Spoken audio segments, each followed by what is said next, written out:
Hi there, welcome. You're gonna bounce for a little bit because you're sitting on one of those clampy things, so try not to get seasick or anything. It will eventually balance out, and as long as I don't whack it again, it should stay pretty straight. I hope you had a good Thanksgiving yesterday, if that is in fact how you celebrated your Thursday. Otherwise, hope you had a great Thursday.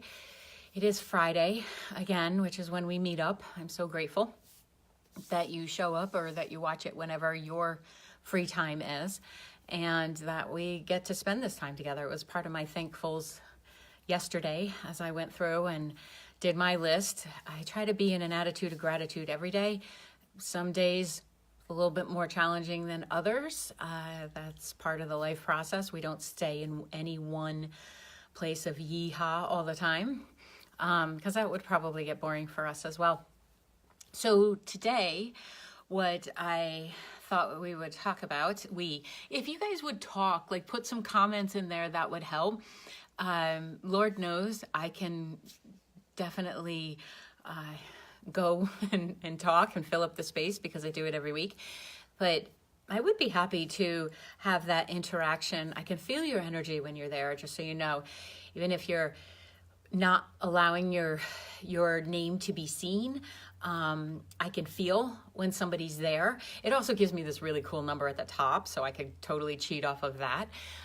But either way, if there's something that strikes you as part of whatever I'm saying, or you want me to go into further detail about something, feel free to type in that little comment box, and I will be able to respond to it.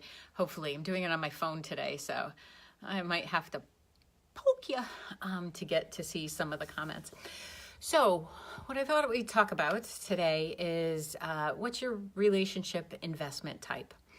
So we can't be in any form of this physical life without having a relationship, whether it was a relationship to the person who gave birth to you, or your neighbor, your oil company, your cat, an intimate relationship, siblings. It's going to be there as a matter of being human, because even if you were living out in the middle of Alaska and not seeing anybody for months on end, you'd still have to interact with nature. You'd still have to have a relationship with how are you receiving your sustenance, and where is your nourishment coming from, and then how are you giving back to the earth. So I've been thinking about relationships a lot lately. I always contemplate them, because one of the best parts of my work is that I get to help people improve their relationship with themselves, which then naturally improves the relationship with others. So it's always a subject that's in my head, in my heart, in my space. And I also like people watching. So that tends to have a lot to observe about the relations, even if it's the person in front of you in line, and how are they interacting with the cashier or whomever we're waiting for. So the types of relationships we have are going to shift over our lifetime. But I think if you take a little bit of self-inventory and figure out what type of relationship person, investment relationship type are you, it can clarify a lot. Now, you're going to change over lifetime, right? Because when you're in your young 20s, when you're in your early 20s, you probably don't have as much savvy in relationships, because even though you have past lifetimes, you don't necessarily have it in this lifetime to reinforce over and over again. Some people do, some people don't. Some of us didn't get taught by our parents unless it was stuff we were watching and taking in as our own experience. But I think no matter what age you are, you can look at how do you interact, how are you in relationships? What's your intention? My intention is always to help, to be of service, to bring humor, maybe that little nudge, It's not always my intention to be there in the coaching sense in my friendships, because that I wouldn't have a lot of friends if that were the case, because not everybody wants that. I certainly wouldn't want it all the time. But looking at what type of investment do you make in relationships after you do the inventory of how are you in relationship, just helps to enhance your own life. So it all comes back around. And I meet with people all the time who don't even ask themselves questions. And I'm like, really? Because it's a virtual factory up here of questions that goes off. I could just observe something and there's a bunch of questions. And then a question to myself will be, well, what was your part in that? And how could you have handled that differently? And what were you going for there? Because I think you missed your target. So when you start watching yourself and how you interact with people, that little cute law, the law of attraction, will become much more evident, because you'll start to see the people that are in your life. Maybe they're a reflection of how you were formerly. Maybe you've decided to be more open. And maybe you've realized that it really is okay to say, I don't know everything. And then therefore that brought some more honest people to your life, because we can't know everything. I think that would be boring anyway. So when you start paying attention to the relationships in your life and look at each one individually, because who we are, I would love that we were the same person with everybody, but there's different levels, right? So who we are with our children, it has to be different than who you are with your boss or, with a friend. At the core, I would hope that we'd be who we are everywhere, because that's a lot less work than putting on the mask or the personality. And most of the time that mask or personality is because we're trying to meet whomever we're talking to, or whatever the stupid rules of society that somebody decided on, and I didn't get to vote, so I'm not playing. So if you look at who you are in relationship today with all these people, just watch your interactions as you're in them. Be present, but watch them and decide if there's something that you'd like to change. For me, asking for help is really challenging, because I think some of it truly is just my slightly stubborn wiring. But when I asked for help as a child, I didn't get it. So it was constantly reinforced that that's a dumb question to be asking for. So I just stopped asking.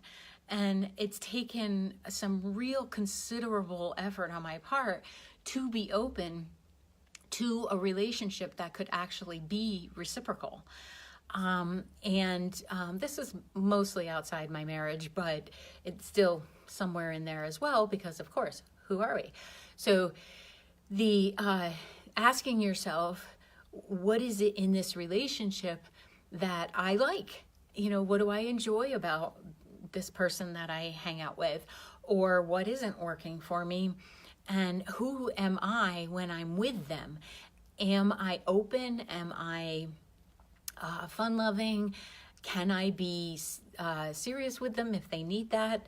Can I shut up and just give them a hug if they require that?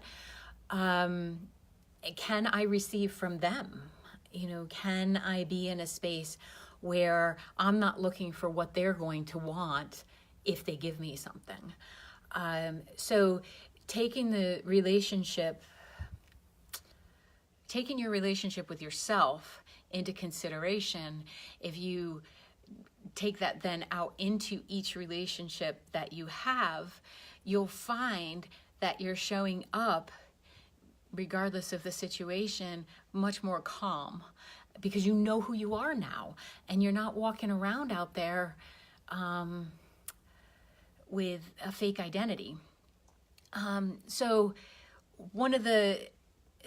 it will change over a lifetime, like your 20s, your 30s, your 40s, your 50s. There really is a brain change that happens, and you become more aware of how you acted previously is not who you are today. That might be hard for people who are around you to adjust to. Sometimes people want to see you as who you were 20 years ago when that's not who you are, but they don't want to change their view. And, nobody has to.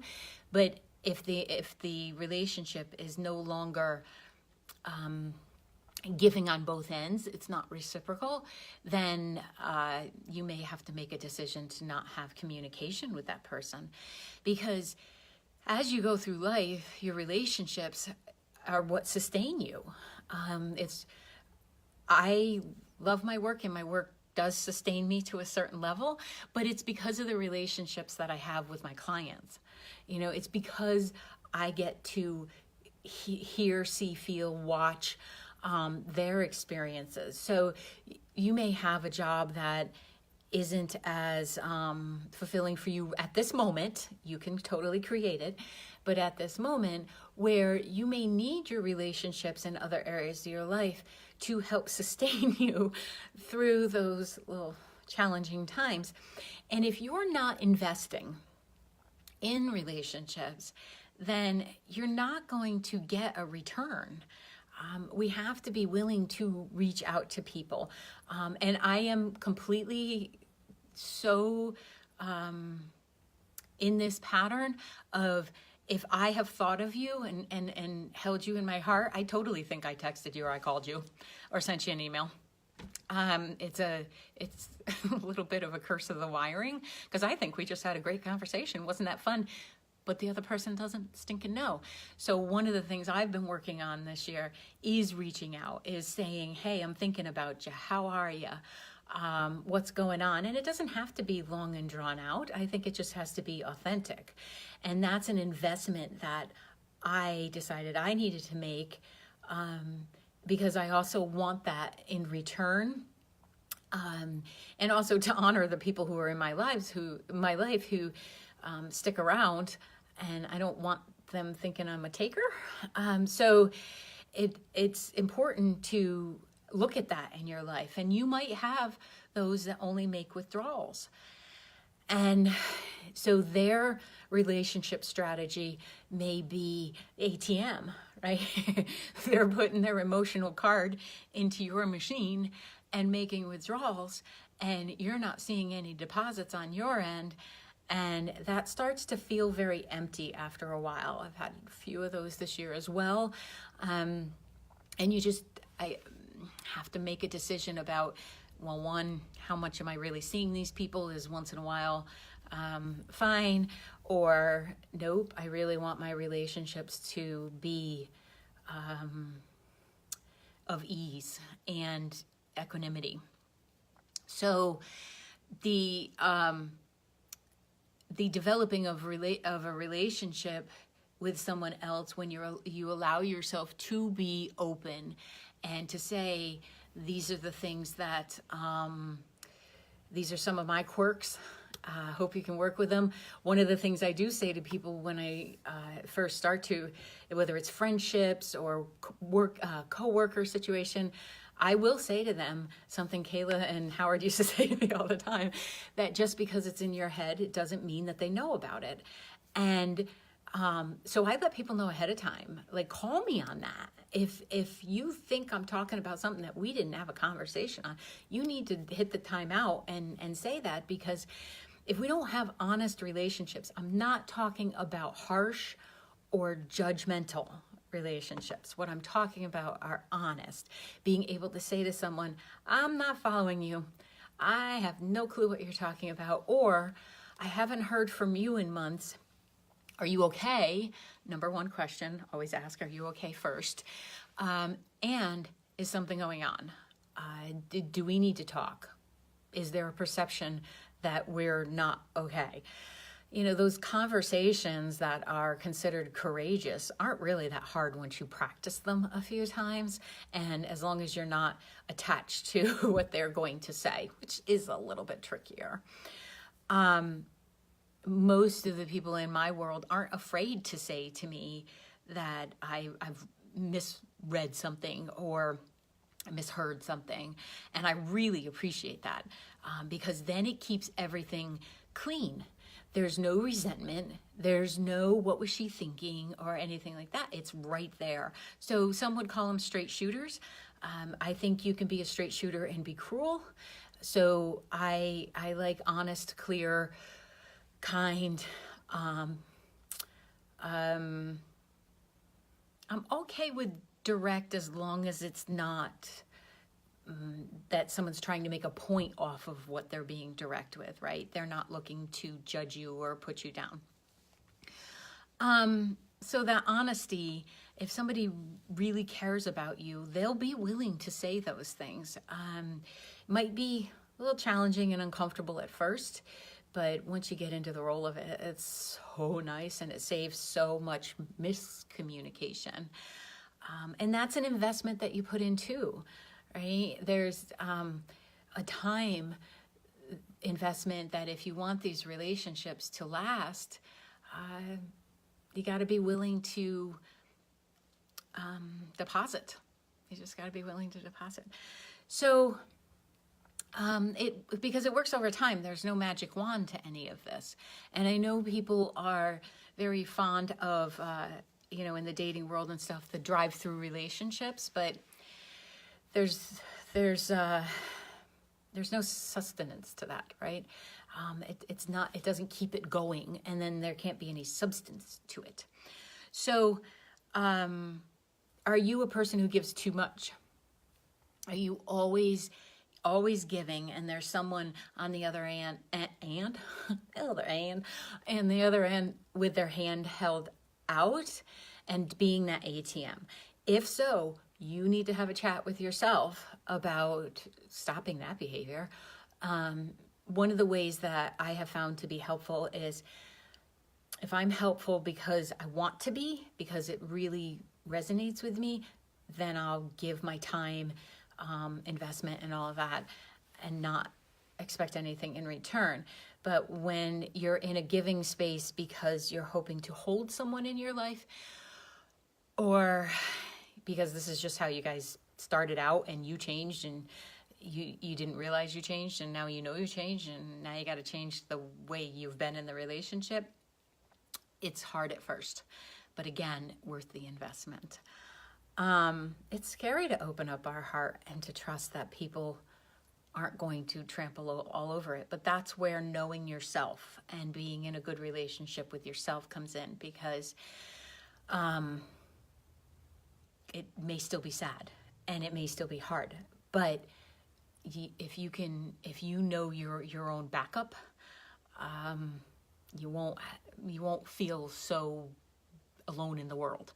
Like when somebody says to me, I have no one, I'm alone, that really hurts my heart in a way, not physically, but in a way for them, because it sounds like they don't even know that they're there for themselves. So that relationship requires investing as well. So if you are the one who's always reaching out, always providing service or help or advice or money or whatever it is, be brave enough to look at that.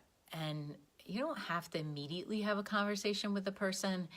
You can assess, and then you can decide later if it's something that needs to be addressed. If they can't hear you, then I guess you'll have to navigate that and again do a little bit of inventory of what type of investment are they willing to make, and would that be okay? Some people I only talk to every couple months, and we are so good with that. But because we've had the conversation that it might be 6-7 months that go by, but we had the conversation of, I'm not avoiding you, right? And there's no issue. And we just happen to be those people. And the love is still there. And we just don't need to check in every 2 minutes on Facebook and everywhere else to see that we're still existing. So that's another type of relationship that's so worth investing in. And then just be willing to have the conversations and stop assuming that other people don't want to have the conversations. I think we all do. We just don't want to be the ones to open up the door. And at some point, you got to put on your heart strength and have those conversations while your knees are knocking. And it'll feel good. You'll feel good about yourself. So this week, if you would look at what type of relationships are you in, what type of reciprocation is there, and what needs to shift, if anything. You may come back with this freaking rocks and we're leaving it as it is. And that would be fantastic.